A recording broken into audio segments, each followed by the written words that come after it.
Ossington, the hacker podcast, the dark web today podcast people, and like Mr. Hill and all that, they want you to wake up and like go on Twitter.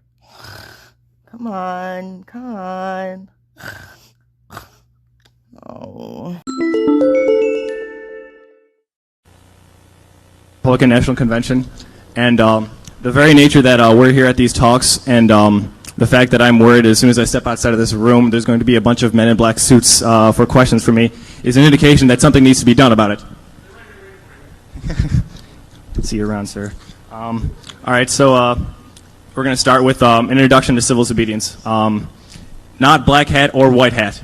As opposed to black hat hatting, mindless destruction, or white hat hacking, the mindless protection of the status quo and protecting corporations, we believe that hacking is a tool. It's a means to an end. Unlike mindless black hatting or status quo white hat hacking, we believe that hacking could be used as a practical application of network insecurity skills or security skills as a means of fighting for social justice by putting direct pressure on politicians and institutions. It is a legitimate act of online protest, and we would like to use all mediums, whether it be on the street actions, smashing windows, holding signs, or using the internet in nonviolent disruption, and we believe it to be a time-tested and necessary act of democracy to continue the democratic process and keep the people on top. It is not cyber terrorism as certain federal agencies would like to believe. There's actually been very little documented cases of cyber terrorism, although the Homeland Security's budget would like to indicate that their priorities are all screwed up. It differs from cyber terrorism in the fact that terrorism tries to put fear into the population, and hacktivism would rather unite people and bring people together and empower people to give them the ability that together we can make a difference and we can put people on top of unjust corporations and governments. Why electronic civil disobedience? Well, especially over the past few years with the Bush administration, we've witnessed a multi-pronged attack on humanity on all fronts. Whether it be the madness of the war on terrorism, carpet bombing villages, the cowardice act of sending cruise missiles and shock and awe, or domestic attacks on our civil liberties at home, the Patriot Act, tapping phones, Office of Homeland Security, total information awareness. It's obvious that something needs to be done about it, and it's going to get a lot worse before it gets a lot better. And we can't trust politicians and capitalists to solve these problems because politicians and capitalists themselves are the problem. We're not going to be able to win this thing by voting for Kerry or by voting for Bush or by using any sort of electoral means to do so, because if anyone catches the hack the vote election, I mean, it's a joke. I mean, they've already started. There's already been documented cases of voter irregularity, documented cases of voter fraud. It's very direct. If we're able to ever win this thing, we're going to have to do it outside of the realm of mere electoral politics, which is not to say don't vote, but don't just vote. Okay. History shows that change has to be made by the people coming from below, and we believe that the internet is a powerful new medium where just a handful of people in small groups, just by shifting data around in the right directions, can make big changes and big damage or creation, or depending on which side of the law you are on. Okay, a history of electronic civil disobedience. It's been around for a while, but there's been a group called the Electronic Disturbance Theater, which designed floodnet scripts to be used as a form of electronic sit-in. Unlike a normal sit-in where people either like occupy buildings or campus buildings or federal buildings, or they lock arms in front of intersections to physically disrupt the system when the madness of law is working towards acts of injustice. Electronic civil disobedience or electronic sit-in is usually a series of scripts that are deployed on a website, and they set a target date and time where people would visit the website, and they download these tools, and it would continuously bombard selected targets with traffic, usually over port 80, to physically shut down the website. Now, this differs from typical DDoS attacks in the fact that instead of one person like infecting systems or just bombarding them themselves, this is more of a legitimate act in the fact that it encourages everyone to individually use their own computers as kind of like a mass online action. It is a legitimate protest act. And the Electronic Disturbance Theater used these scripts in solidarity with the Zapatistas, the anarchist collectives of Chiapas, Mexico. And this type of attack or this type of action is still in use today. Another group called the Electro Hippie Collective deployed these scripts the day after the Iraq War started. They set up a series of scripts on their website to bombard the Pentagon with so much traffic that it was able to shut it down for a few days. And unlike the Electronic Disturbance Theater, they actually prepared these scripts and put them on their website so people could actually download the code, modify the code just a bit, and use it to launch their own actions in the future. So far, I've only talked about like electronic sit-in scripts. There's also a large and growing number of hacker organizations and individuals who are doing more direct methods of disruption, whether it be actually infiltrating and defacing websites, or gathering private information, or using corporate credit cards to purchase like symbolic items of political significance. One example of such is the Crime Think hackers block, which defaced DARE's website about last February, the drug-free anti-drug propaganda thing. They put a large message to oppose the war on drugs and to oppose the criminalization of marijuana. And unlike typical defacement attacks, this is very targeted against a specific unjust institution. And they didn't just put some lame script kiddie, oh, I'm so cool, check it out, I defaced this website, I was here. They there are serious political foundations to this, and they released press releases and made a big media splash. And even though it was only up for a couple hours, a lot of people went to it, and a lot of people understood the politics surrounding it, and no damage was done. And it was a legitimate protest tactic, and we'd hope to see a lot more in the future. And over the past couple of years, there's been a lot more as where oppression breeds resistance. There's been a lot more politically motivated defacements. And then since then, there's been a large variety of hacker magazines or hacktivist magazines that have increasingly talked about electronic civil disobedience. TheHacktivist.com is a very good resource for talking about the latest news in the hacktivist scene, whether it be unjust computer laws in China, or whether it be actions such as the electronic civil disobedience campaign against the Republican National Convention. There's also a magazine on hackthisite.org that talks mainly about the latest campaigns on electronic civil disobedience, and they cover a lot of really good stuff like the debold voting systems and so forth. So what does this all mean? I guess so. I don't know. This isn't even my computer. I don't use Windows. So open source is applied anarchism. The Republican National Convention. I don't think I need to tell you about the horrors of the Republican Party or the horrors of the Democratic Party, for that matter.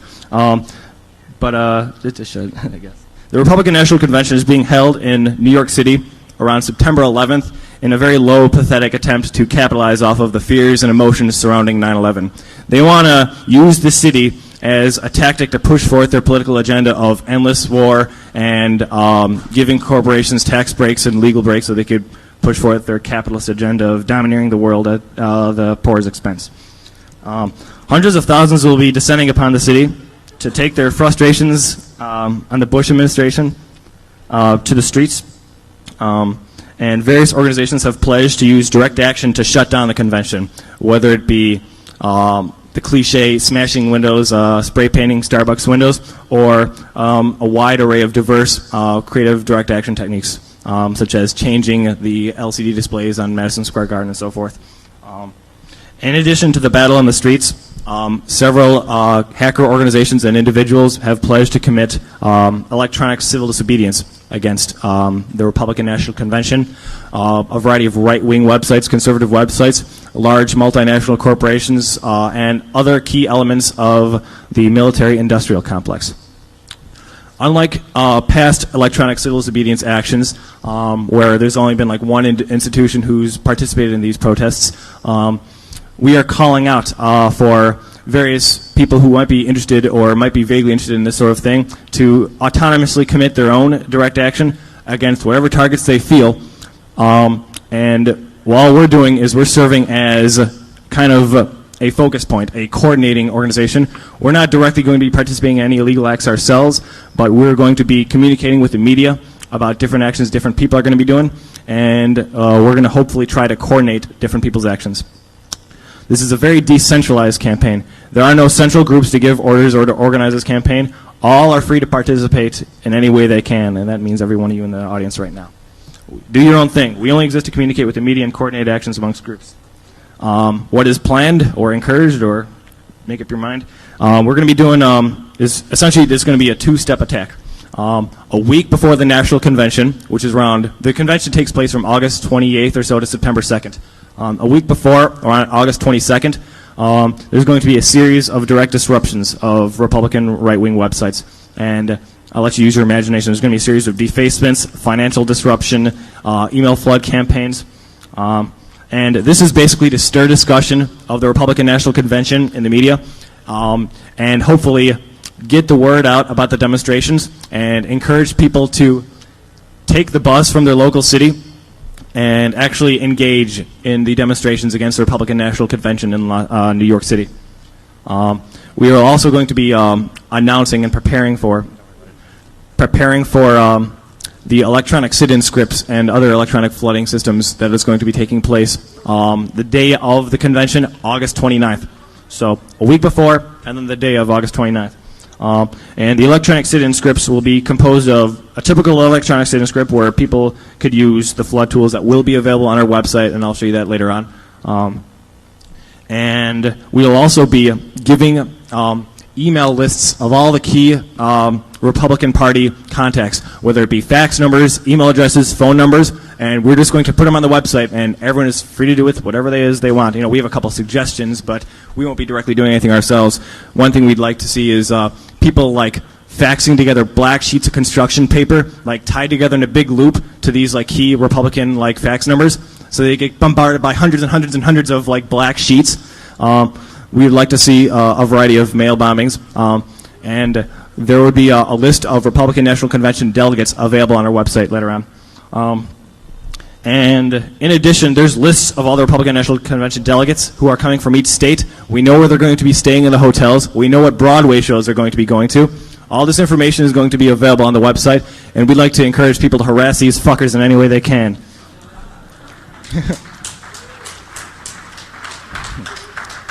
Okay. Now, anyone has the ability to engage in their own electronic civil disobedience campaigns. All we're doing is we're just trying to coordinate different people doing different things. So if you're targeting Sarah Lee, for example, for exploited workers, now is a good time to do it because it's all part of the same capitalist infrastructure. If you've got your eye on Boeing, yeah, please go for it. I'd like to see those fuckers go down. Same with Halliburton, Bechtel, Total Information Awareness. Use your imagination. I have a list of websites, and they will be available on the website. Basically, you can either select your target specifically, or you could broadly sweep for targets and look for anything that might be right-wing or conservative.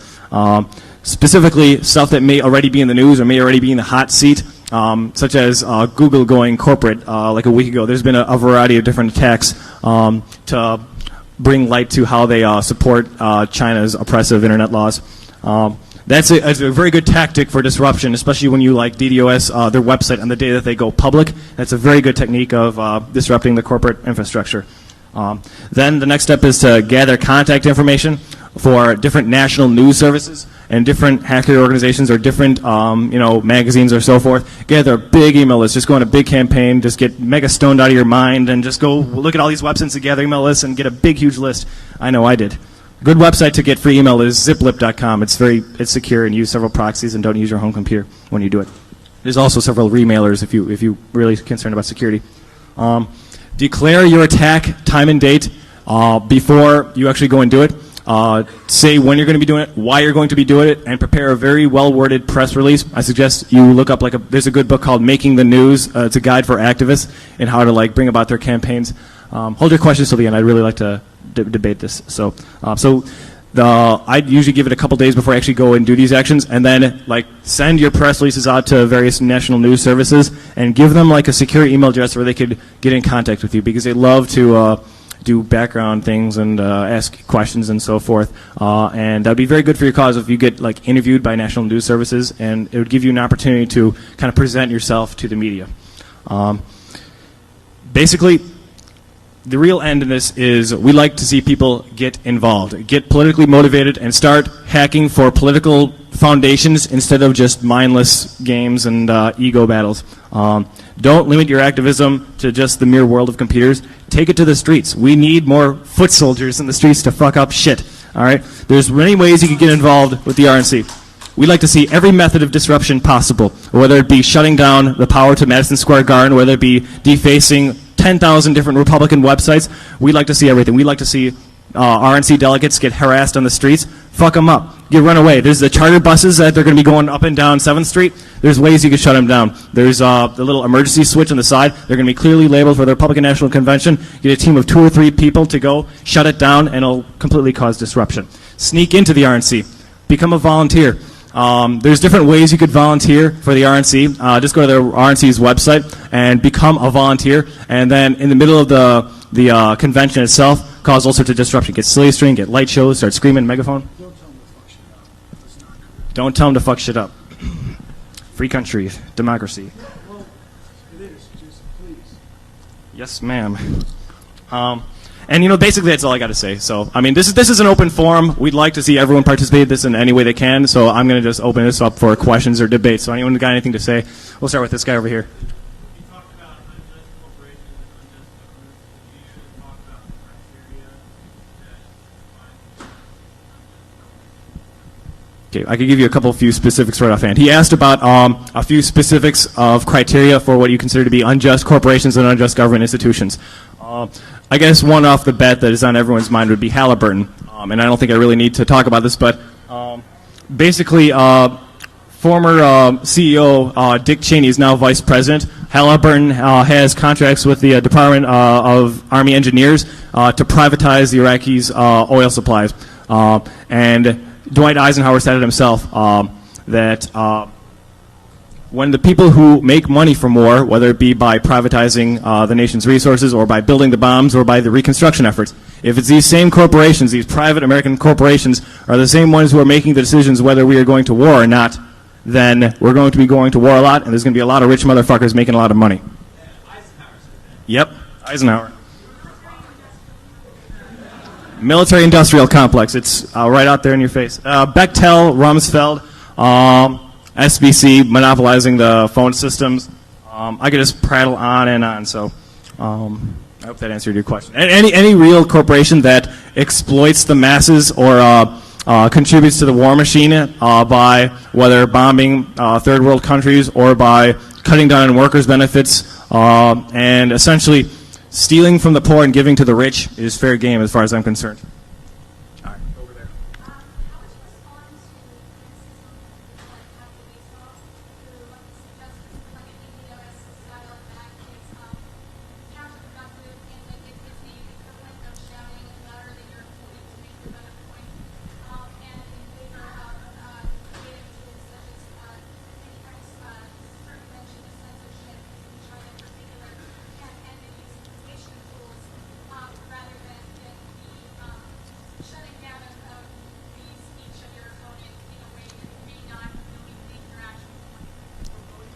Okay.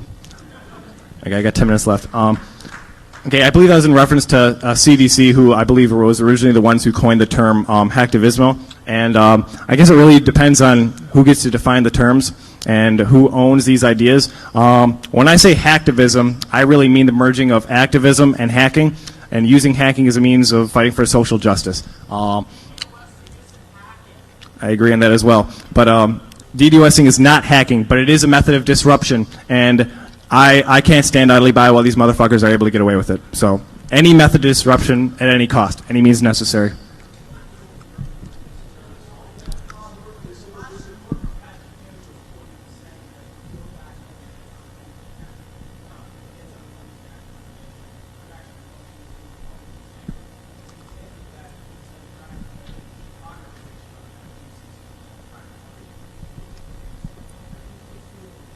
It goes both ways. While at the same time, the actions by the anti-war movement might alienate or give the other side, the rich motherfuckers, the ability to use it against us by portraying us all as destructive, mindless anarchists and so forth. I think it goes a bit both ways. While at the same time it really beat the fuck out of a lot of people in Chicago in '68. It did radicalize a lot of different people, and it really exposed how reactionary and how inherently violent the police state really is.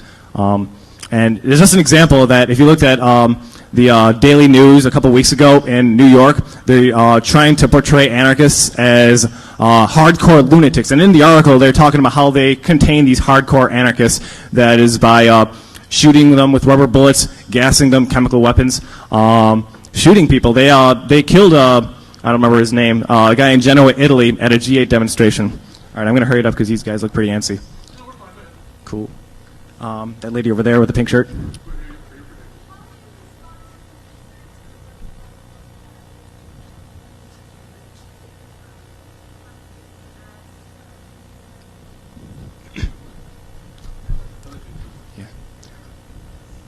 One man's freedom fighter is another man's terrorist. Anyone who is, especially in our modern police state times, who is even the least bit criticism of the American government could easily be portrayed as terrorists, and we've especially seen that you're either with us or you're against us. And I see that as a sign that if we don't speak up now, we may never have another chance to. So let them call us terrorists. I'll still bomb their buildings. I thought that man had something to say.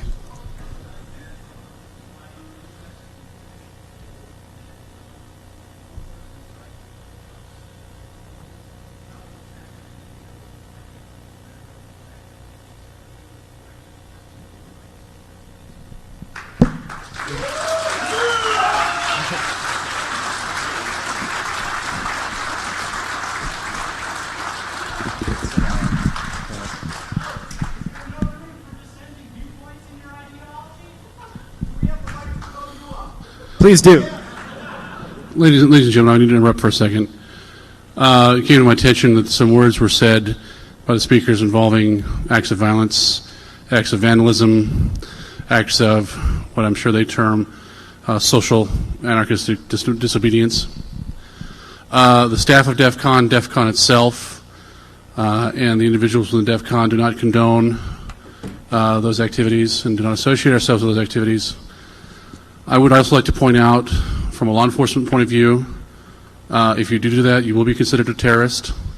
You will be prosecuted under those laws. Do I agree with that? I'm a strict constitutionalist, which means that, to me, the First Amendment is sacrosanct, the Fourth Amendment is sacrosanct, the Fifth Amendment is sacrosanct. Have I seen a deterioration in those rights in the interest of freedom? I'd just like to say that, how do you boil a frog? Well, you turn up the water slowly until the frog can't jump out. I'm sure these guys would agree with that. I would encourage you to be active politically, and I would encourage you to be active politically responsibly. Okay, that, as you say, your rights stop at the front of another man's nose, and you do have the right to speak your mind in this country, but do it responsibly. Don't do it stupidly. Don't blow things up. Don't shoot people. Don't crash systems, because that can kill people. There was an anarchist event that went on, I can't remember way back when. They broke into a hospital, and they wiped a whole bunch of hospital records. Medications were given to wrong patients. Patients died. That's not activism, that's murder.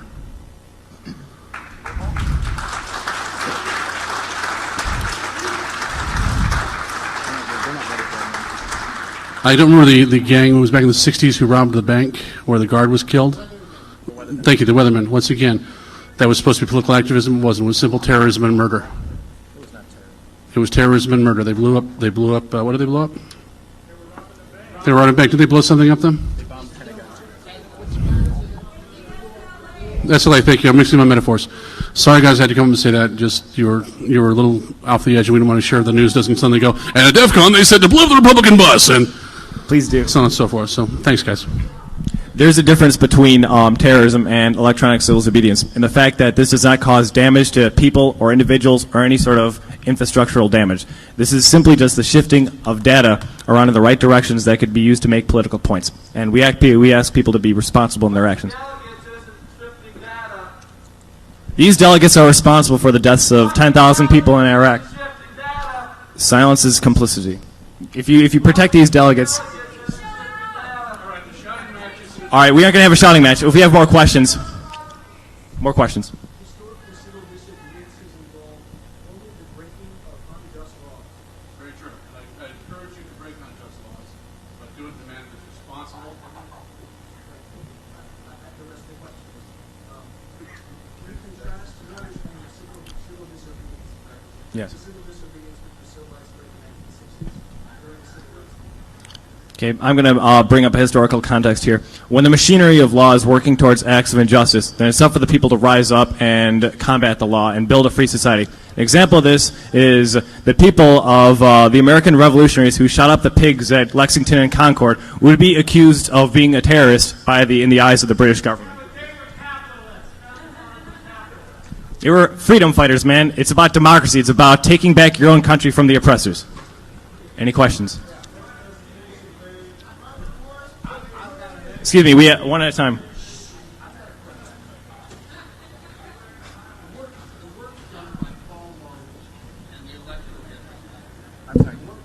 Work done by Paul Moses in the electorate, Oxford is often called the dead power. Each of them had developed sound political rationalization for what they were advocating, and they had based it on, the theories of political thinkers before. It seems to me that there is this one long rant that's a personal rant, and I'm not saying it's wrong or right, but on what credibility, where have you based your? I'll leave you an important announcement. Jeff Moss, the Dark Tangent, is in the Dunk Tank. Woohoo! If anyone would like to plunge the dunk, the Dark Tangent. This is for the EFF. It is a charity. They just run out of money. You pay $20 to educate, run up the thing, and push the button, and he falls in. And then it goes back from there. $1. $1 for 3 balls, or $1, whatever it is. We'll have some fun cool too. We're actually going to end this now. We'd like to thank our speakers. I personally would like to encourage you, again, fight tyranny, but fight responsibly. By any means necessary. And not by any means necessary. Corrupt your data, I guess that's it.